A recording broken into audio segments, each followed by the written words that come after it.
Previously, we looked at how to record a real instrument track, as well as how to fix mistakes by punching in either on the same track or onto a new duplicate track. But sometimes all this stopping and starting can get really tedious and ruin the groove you're in, especially when you need to stop recording, trim regions, and reposition the playhead between takes. So in this video, I want to show you a feature that allows you to perform back-to-back attempts at a selected section of your recording. You can then choose which take to keep, or even chop up the takes and use the best parts of each one.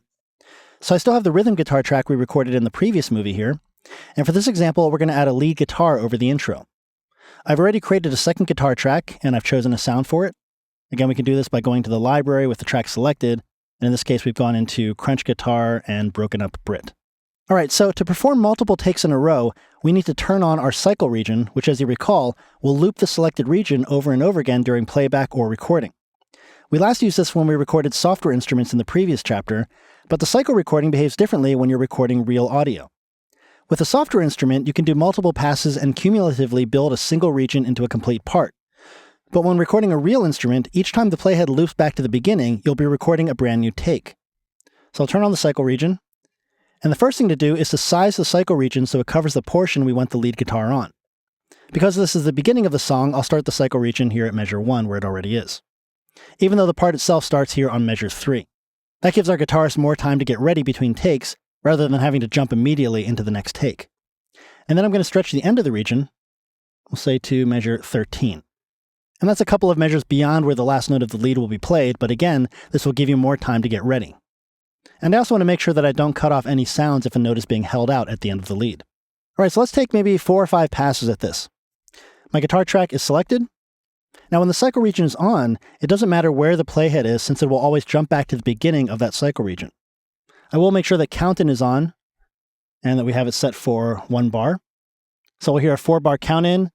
I've got 2 measures of lead time, and then we'll start recording the lead on measure 3, and then it'll loop back to the beginning when we reach the end of the cycle region. All right, here we go.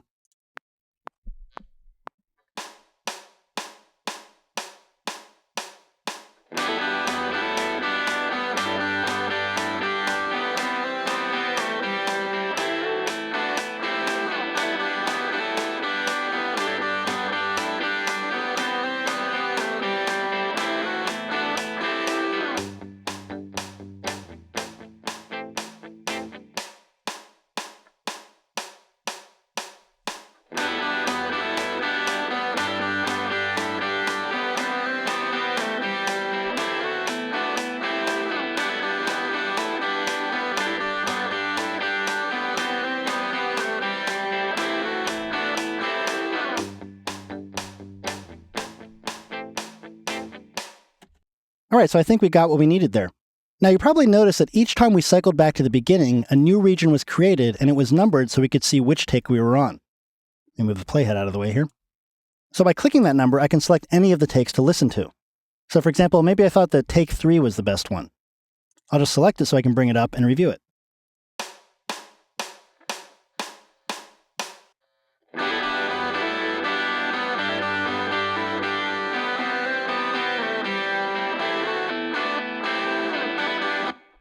Or I can call up any of the other takes to review them as well. Maybe after listening, I decide that I really like the first part of take 3, but I like the second half of take 4. Well, that's not really a problem. I'll just move my playhead to the end of the first half of take 3. Just make sure I'm in the right place. I'm going to turn off the cycle region so I can start from there. So from measure 7 out, maybe I like take 4. So with that region selected, I'm going to choose Edit, Split Regions at Playhead, or I can use the keyboard command of Command T. Notice that chops the region into 2 parts. Notice that each part still has a number in the upper left-hand corner, letting you know which take this is on. So now I can switch the second region here to take 4. So now we have the first half of take 3 and the second half of take 4 composited together into 1 take.